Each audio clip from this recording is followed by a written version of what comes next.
This is the Marketing Umbrella Podcast, where it's all about getting the information you need from successful leading marketers to build and grow your digital marketing agency. Brought to you by Itamar Shafir, founder and CEO of Umbrella, the technology platform and brand that is powering thousands of marketing agencies around the country. Find him at umbrellaus.com. Now, here's your host, Kevin Pruitt. This is Kevin Pruitt with another episode of the Marketing Umbrella Podcast, where we talk with leading marketing experts to help you grow and scale your marketing agency.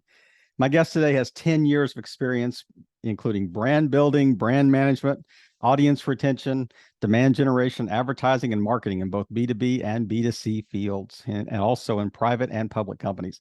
She also has 6+ years in a leadership role in a SaaS B2B marketing team. I would say her leadership DNA is to simply bring change. She challenges people to grow and assigns tasks that seem impossible at first, just to broaden the horizon of her team. She defines the what and lets them figure out the how. Currently serving as VP of Brand Marketing of SemRush. It's my pleasure to welcome Olga Andrienko to the Marketing Umbrella Podcast. Hello. Thank you so much for having me. Very excited. It is good to have you, and I am really anxious to get started. But I got a couple of questions, and doing a little research before the pod here. I've got a couple of questions that I'd love for you to touch on that were kind of like little footnotes in your bio that you didn't know I was finding online. Tell me about this movie that you created and showed in a movie theater. Yeah, so that was for my best friend when I was 21. I had no previous video experience, but he was he was in love with my other friend, and he was lonely. He was saying, I don't have any friends. So I thought I'll just actually prove him that he has friends. So I booked my month, and we generated hundreds and hundreds of hours when I was running around the city, meeting everyone who knew him, like also recording his parents, and then creating the movie. So prior to this, and then he wasn't aware I was doing this, and then with a bunch of his friends. And then on his birthday night, I rented the theater. It was very random. I called everybody who I filmed, like the people he hasn't seen for 10, 15 years since his childhood. So then it was all dark. And then other friend, she took him in. He sat down and we pressed play, and then it was 1 hour, 5 minutes. The movie about him, about his musical career, and everybody congratulating him on his birthday. So I actually proved that he had friends. What an incredible idea. I'm so glad that I asked that as we got started, because maybe it's downhill from here, because that is awesome to do that. What a great idea. There's one other note that I noticed. You were a professional athlete in high school? Yeah. In what sport? It was a long sprint, 200 meters, 400 meters. So I couldn't really accelerate before 100 meters run, so sprint was out. But then after this first round, I just went. So but I wasn't really I wasn't enjoying it. So I was waiting for the gunshot to just go, and I was thinking, okay, the faster I run, the faster it will end. So that's that's not a winning not the winning strategy, I guess. So I was never nervous in any exams or anything, but this the stadium and this whole pace and the tension, it really got me nervous. So I don't think I wouldn't be making a good professional career in sports. See, so I mean, from my track in high school, I remember the 400 was probably the most difficult race to run, because it's longer than a sprint, and it's not really a distance race. So it is, I think it's called the gut check race. I mean, you literally probably feel as bad at the end of 400 meters as you would in any other race that you would run. So that's incredible. That's a unique athlete that can run that race and do it well. But and you're really unique if you just hate track. So. Yeah, well, that was the best distance. And that was difficult because I already could hear everybody screaming. Like at 200 meters, you run so fast, like you just have your arms, legs, and like people next to you. But yeah, in 400 or 500 meters, where we also ran in school when we were competing against schools, like, and that was my best distance. Yeah.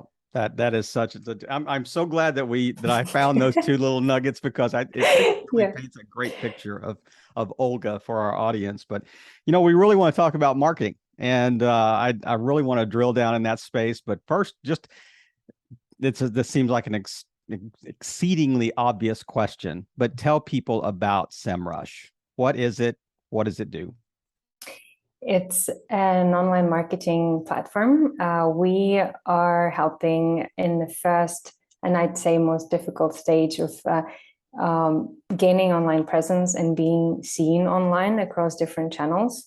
So the fear that anybody who opens the business has, the first fear is opening the business. The second one is the fear of what if nobody's going to show up. And that's where we help with market analysis, competitor research, keyword research, how to get to top of Google, how to be seen on social media, and how to place better ads and gain more, what content to write. So it's on this top awareness stage. And what we saw is that a lot of tools, they help with conversion, and not many tools help with this attract stage. Right. And that's where also we see that like having one tool that combines all the data across all channels was very, very useful. So that's where we expanded beyond search, because initially that's SemRush was an SEO tool. And you're talking about, I mean, can you use the words attract and awareness kind of interchangeably? I mean, they're both seemingly kind of top of funnel, but are they really two different stages, or is it virtually the same? If we talk, for example, about internal campaigns, that we have awareness stage for us is when people, attract stage is for us when people already get to the website. Right. But I think for any business that's different. Like, for example, we are a freemium model where people, like, we don't have issues with registered users, because people come in to even test. They're able to sign up for a free trial. So for us, attract is where just come to the website and sign up. If there is sometimes, there's just like people are getting leads on the ebooks, on white papers, and that's where like the sales rep would call them. So depending on the funnel, I think it's unique for every company. And now we internally have what we call a hype stage, but when it's all the ads on all the coverage in the awareness stage, where people, let's say, they would see the banners, but they would not click. And they would watch our ad on a streaming platform like Hulu, and they would not click. Mm-hmm. And this is where we really cover a lot of people. They would see the brand. We would never tangibly measure it, and that's awareness. Yeah. But I think it really depends on the analytics team, on the digital team in each company, and also on the customer journey, and whether they land on a website or they even can sign up somewhere on the ads and social media, and the lead come in and sales rep takes it forward. I mean, it sounds like a very broad market potentially for SemRush. Mm-hmm. So would you say that the tool was initially or primarily designed for just any, say, B2B client, or was it primarily designed really to help like marketing people do their job better, like even whether it's agencies or an internal marketing department? Initially, and even now, that's more for marketing professionals because of the dashboards and because of the interface. And it's quite, we see that advanced users nail it. And mm-hmm. then with people who are less savvy and who have less than 6 months of experience, they use 4 or 5 dashboards, and that's it, because they found every navigation difficult. But I'm very inspired about our customers who are small businesses. There is a bakery in LA who did market research, and then who also did the optimization of their website, and they were looking to be visible in local pack in Google, and they were optimizing for macarons near me.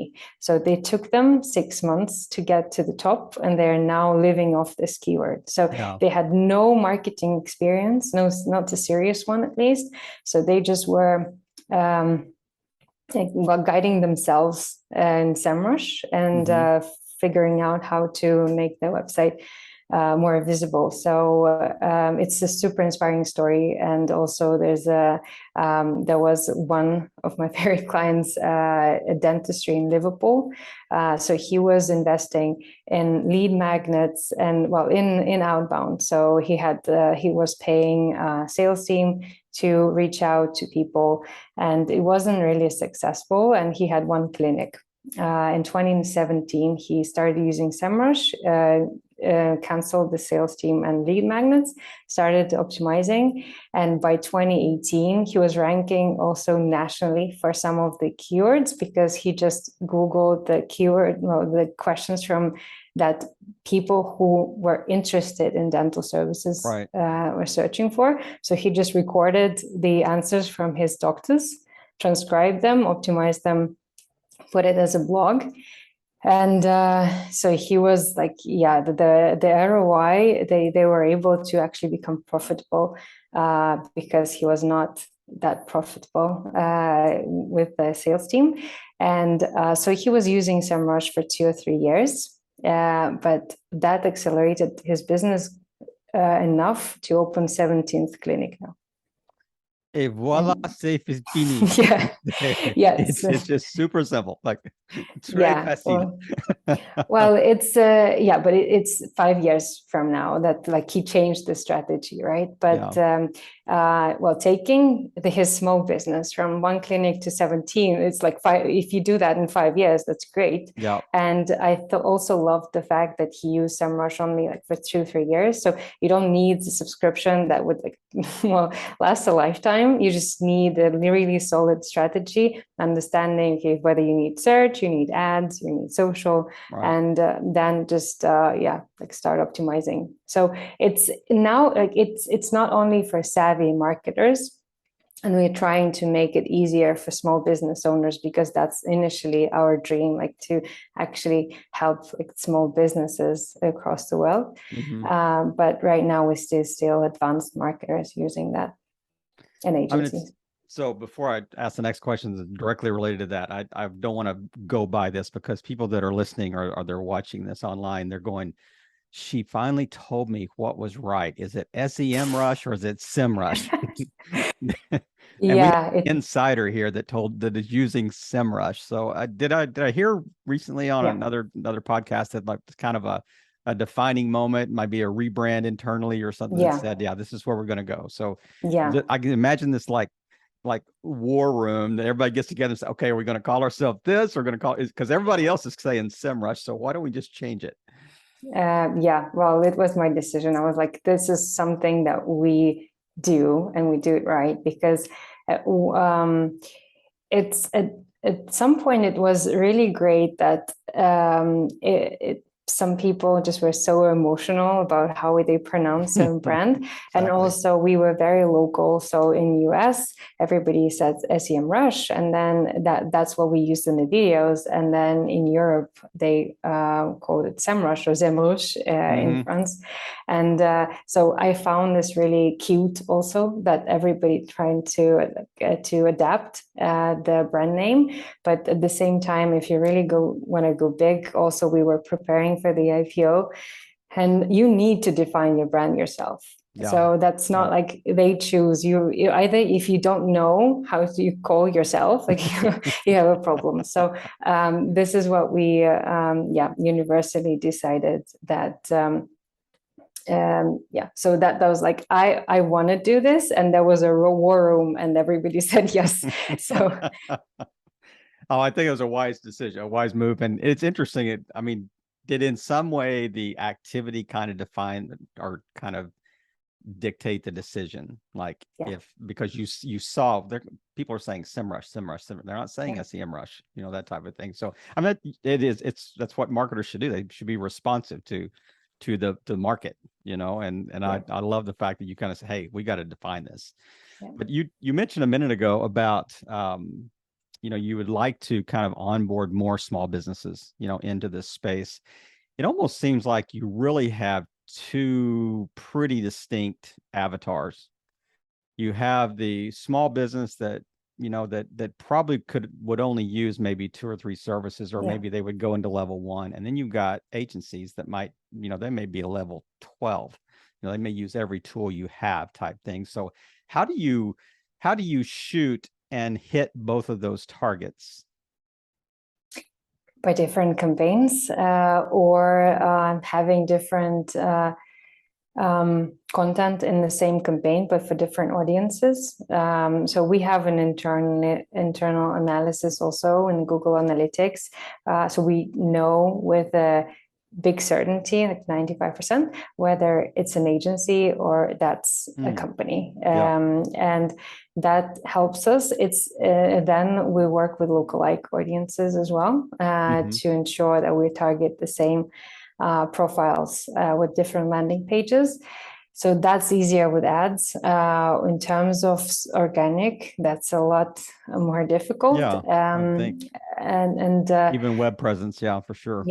Yeah. And so that's where, like with bigger campaigns that are performance-based, we definitely solve this puzzle. And actually the biggest difference and biggest difficulty is not even the agency versus client side. It's small businesses versus in-house marketers and agencies, because marketing professionals and anybody who has even 2 years of experience and working for a company and marketing team, they know what traffic is, website, keywords, and then they understand the basics. And then when you talk to a person who just started the business, they have no clue. And they would not, they have a completely different language. Right. And then they would understand drive clients, drive revenue. So that's what they're interested in. And we're not going to promise that, because still SemRush is a platform where you need to go and be hands-on and then figure out things yourself, or hire an agency who would do that. So I think for us, it's a difficulty now to adjust our language on the website, on the landing pages to small businesses, because they talk completely. Now we analyze Reddit, Quora, and small business forums to understand what language they do use, because we see that we're off there. I told you before we started, I said, hey, we've known each other for a minute and a half, and just things that I've kind of gleaned by, looking at previous interviews and stuff. But the one thing that it just seems like that you really want to personify is this whole idea of being responsive to your audience. You really, it's not just lip service, that you're giving this. You're not saying, oh yeah, we're going to try to define what the audience wants and then try to aim toward that. It really seems like you're at a different level of really trying to listen to the market. What is your your clientele, what are they saying? What language are they using? That is that's amazing how really, laser focused you seem to be on that. Yeah. Well, I also think that there are things to automate, and then there are things to humanize. And with performance, we're automating. And then with social media, with the community team, that's where we're humanizing the brand, and also ensuring that my teams in brand, they're closer to our clients than to our development. Yeah. And we need to know what's going on in the product and about releases, but we listen more, and then we manage the reviews that come in. We talk to our community, not even the clients, but just like people who follow us, who mention us.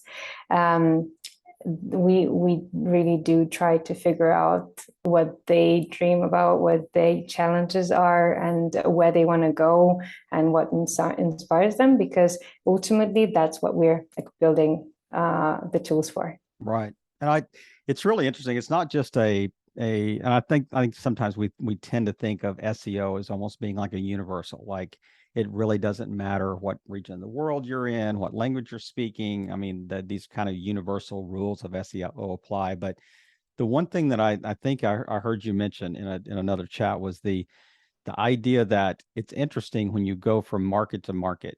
And I know you used to kind of oversee like all of the international space. I think the example you gave was about, Brazil and how they responded to like your freemium model.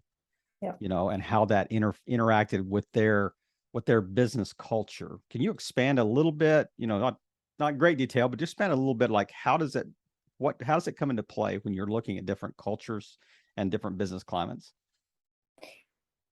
It really greatly. So, what influences even the attitude of the marketing community to us, and then small businesses, is even their own currency, and then they also how much they spend, and then where they hang out. And well, in Brazil, that's Facebook, and then we definitely know that that's not the platform we can leave out, while we actually I'm quite I love ads on Facebook. I don't like organic on Facebook at all. And then also, like, we're happy with LinkedIn, we're happy with Twitter, but Facebook and Instagram, they're so big in countries like Brazil. And then Instagram is actually the platform that has a lot of our Brazilian audience, even organically. And then but all American audience is on LinkedIn and on Twitter. So we are really seeing different patterns. And also right now, with euro being very equal to dollar, we see actually Italy and Spain really being upset about it. So it's not only the culture and then channels even that they hang out with, it's also what influences their business decision. And that's more like political and economical situation. So that's what I'm looking at right now with also my international team. And we are now testing over 10 languages and across ad campaigns. And we test, for example, Dutch, and we know that Dutch understand English very well. So we try to optimize pages for Dutch, Google Netherlands, and then it's still not working in English. So we're localizing everything in Nordics. Meanwhile, it works perfectly well.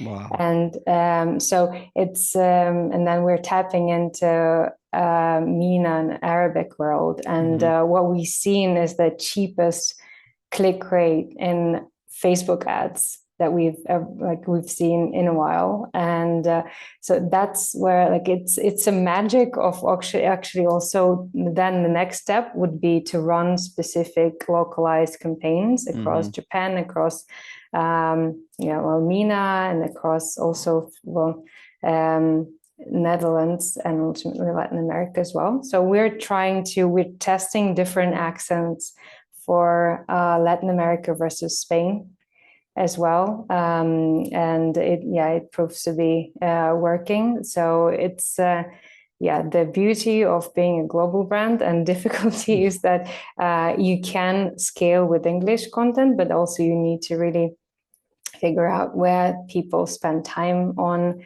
what channels they use, and what you can't really drop if you even dropped it everywhere else. So that. Right. There's so many factors that come into play. I mean, you talked about, it's not just the culture, it's not the business culture, it's also the economic, environment that you find yourself in. It's the currency.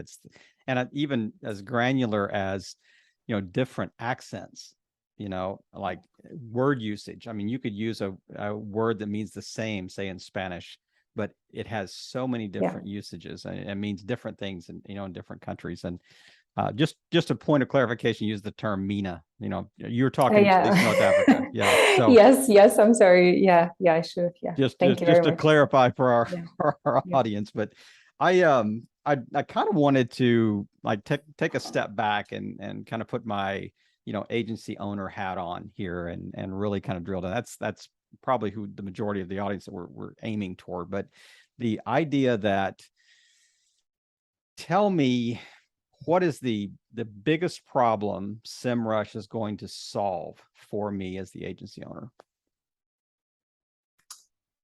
And don't just, just default to the easy, I can help you with SEO. I mean, there's so much else that you can do. So there's biggest, sorry. It's not a trick question, by the way. No. I just, so my first response was everything. Because we do build the platform for agencies that has lead generation, so bid finder. We want to be the platform that connects our users who are on the client side with agencies. And we have an agency directory. Also, we have a few tools to actually get the leads. And so that the first problem that agency have is find new clients. The ones who don't, they're lucky and great, but first ones and smaller ones would then use SemRush to find clients. Then it's the management of the campaign, but let's say that's, I think that's crucial. But we also really pride ourselves because of reporting. So if there's two problems to solve, that's finding clients and being more visible as an agency and getting in front of the good audience who has budgets. And then it's reporting and automation of those reporting that you could do with the SemRush. And I think we use a lot of agencies, especially my team. We use a lot of content agencies, creative agencies, a lot of freelancers for the campaigns. I love transparency. And if I get the good reporting, then that's something that ultimately would create the trust from. So I think that's one essential step, and I know that it's difficult for a lot of agencies because that's also very time consuming. So the reporting is definitely another thing, except for lead generation and client generation. I think that's interesting. You almost described like a two-sided marketplace there. I mean, normally you would think. I mean, when I asked you that question, I was thinking, okay, what does SemRush do for agencies? But you actually brought it back full circle and said, what can they do back for SemRush as well? And so it's a cyclical, partnership, model. But you did touch on something interesting about the idea that I know SemRush kind of started, its origin story was just really focused kind of on SEO and just that whole, that's what we do. But now, I mean, at last count, how many different tools have you built? 55. I mean, 50 plus. I mean, so I mean, you really are a kind of a one-stop shop, is there, and obviously this is a kind of a silly question, but are there tools that an agency would use that are, I'm not talking about really specific kind of bespoke, unique tools, but are there general tools that you haven't built that agencies use in this space? I mean, it seems like you've almost covered the full gamut of everything that I would need as an agency owner. Yes, and at the same time, I think we have a lot to build because especially in ad campaign space. So this is where, yes, we're the tool that agencies use for keyword research in both paid and organic. But ultimately, I was judging the awards and content, European Content Award, I think, and then also agency awards. And there was a tool nomination, and those were 2 tools built for agencies and to manage ad campaigns of their clients. I think this is something that we're not building, and this is unique to big agencies who manage a lot of different campaigns, or even smaller clients. But so that is that is the space that we're not currently covering. And what we're also, for example, we closed our display advertising analytics, but we now have an app center, and we're building a whole, let's say there's iPhone, and then there's also App Store. So we're building now, there's App Center in SemRush, and we have Ad Clarity as a tool that's paid. So that's extra to SemRush subscription, but that provides great advertising and analytics, and especially display that we're missing now. So we are now adding tools and then just integrating them. So you would just click, activate, and then it's just embedded in your SemRush interface. That makes it heavier, and that we are aware of, and that's another challenge that we have to solve. But so we will be, the plan is to integrate the tools that we're not planning to build ourselves. But there is still, I think, a lot to, the MarTech. Yeah, MarTech is developing like crazy now. So there's a lot to do still. I was thinking, before, earlier this morning, I was kind of making some notes, and one question that kind of came to my mind is I would love to be like a proverbial fly on the wall when marketing and product development have their discussions. I mean, I know you're always pushing it. We need this, we need this, we need this. And then, so describe a day of the internal communication between marketing and product dev about, hey, they're going, no, we can't build that. No, it'd be too expensive. No, it's going to take 6 months. No, it's going to take, and you're going to, hey, we got to have that. We need to have that next month because we're going to be behind if we don't. Yeah. Is that a fun marriage internally in SemRush?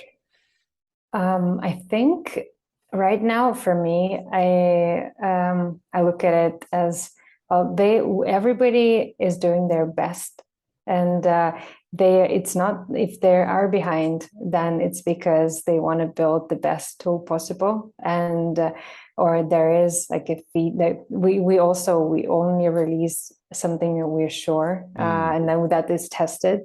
So if it's not there, then we just wait, and then we have a lot to promote, and we have a lot of markets to uncover. So I'll always adjust. And then, yes, if that's another month until release, we have everything ready. Just tell us when.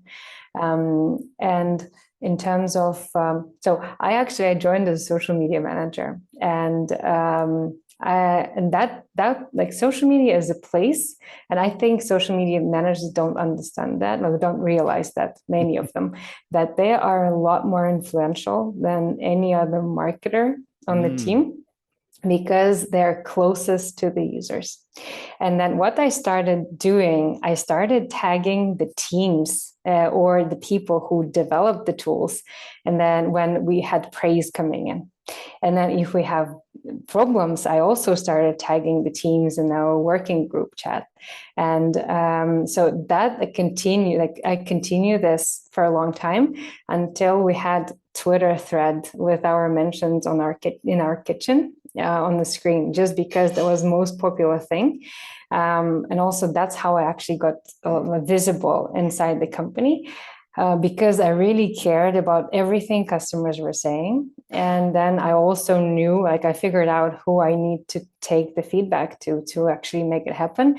And our product owners are always very grateful, because we run a lot of cust dev interviews, and they didn't know who to go to. So they were always like, Olga, can you find the right person for me to chat with? So I just connected the product owner with with the right person who I knew was a power user because they were talking a lot about that dashboard. So that's I would say it is a bumpy ride because we're growing so much, but it's still like I would say a happy marriage with with some patience. With tempered patience Yeah. built in. Yeah. There you go. Yeah. Yeah. There you go. Where do you see SEO heading? How is it going to change in the next 2 or 3 years?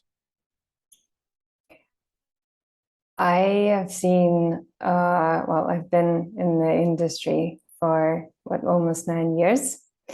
The algorithms change, but so does social media. But people they don't stop searching; they're searching more.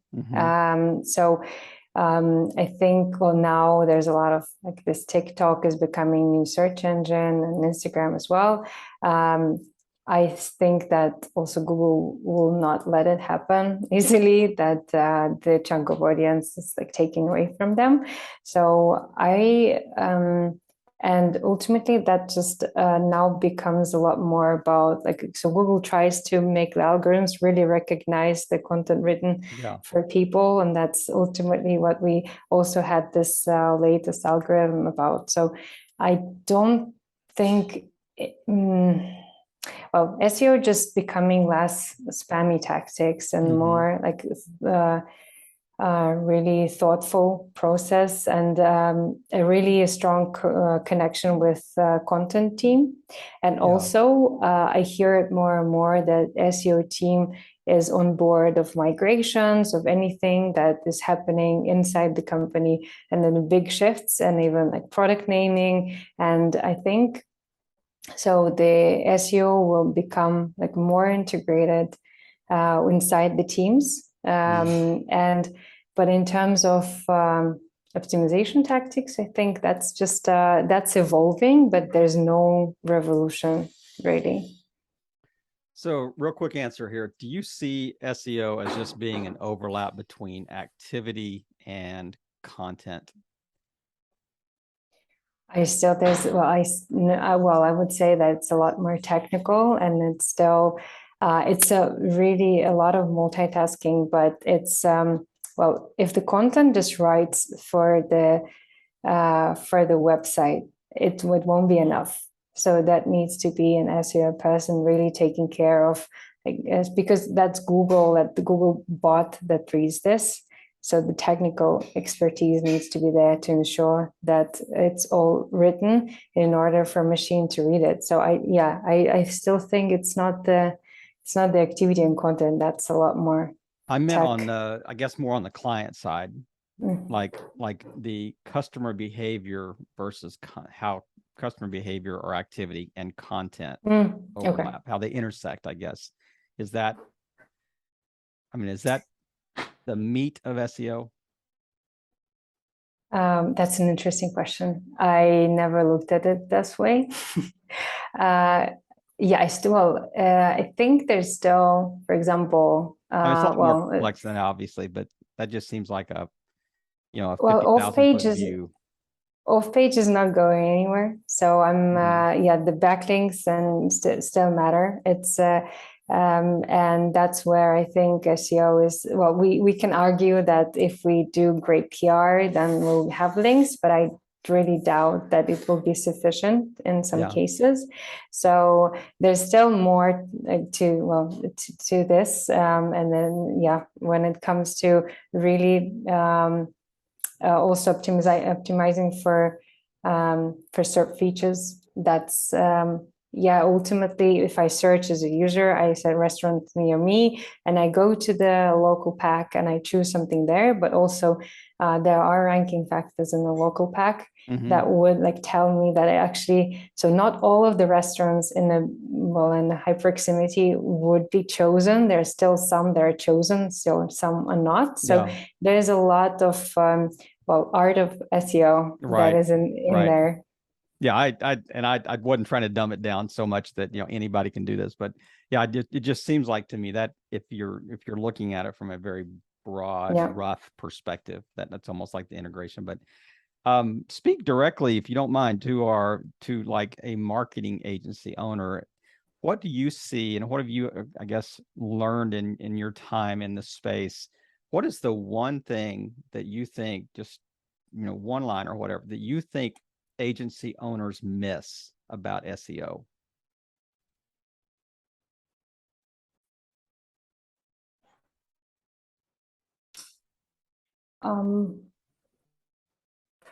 I actually think that agencies is the audience that, well, they tried not to miss anything. It's the companies that miss a lot of things. And I see misalignment on the company side.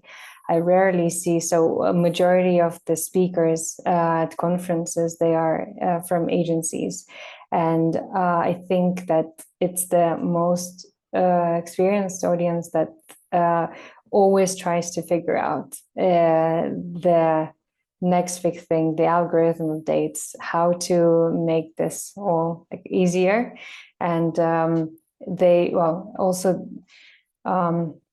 these are the teams that are really pressured to deliver, because they have limited amount of hours, and the websites rank. So I don't really think that they're trying to cover everything. And what I don't like is the attitude, a bit like cocky and arrogant attitude to clients on when marketing agencies and SEO agencies, of course, client doesn't understand how long does it take to rank. They don't understand this. And then I love agencies who educate the clients, but I see still a lot of this. Okay, they don't understand this. They want it tomorrow. And so if I see that from like agency that, I'm not working with SEO agency. That's, we have an internal team for that. But with creative and content agencies, if I would have seen the attitudes to clients from that agencies, I wouldn't have picked them. So I think this is one thing that I'm not really like, that feels uneasy. Yeah. That is, I think that's a great point. It's not necessarily the understanding of SEO as much as it is how do you help educate people in this space well, and that's a great point. And so now I'd like to transition to our rapid fire. I want to respect your time today, but here's the rapid fire questions. I'm just going to ask you. Just give me your first response. Did you get along with your parents growing up? Yes. You have siblings. Yes, I love that. Yes. So often it's a guarded answer. It's well, yes and no. Yeah. No, yes, for sure. All right. Did you have siblings? No. No siblings. Did you have a pet growing up? No. No pet. You were too busy running track. I mean, that's what it was. No, yeah. Well, it's somehow my mom told me I'm allergic. Well, I still a bit, but I found the dog breed that I'm not allergic to. So now I have a Shiba. All right. Okay. Kids? No kids. So what time do you wake up in the morning? 8:15. And what time do you go to bed? Past midnight. So half, 1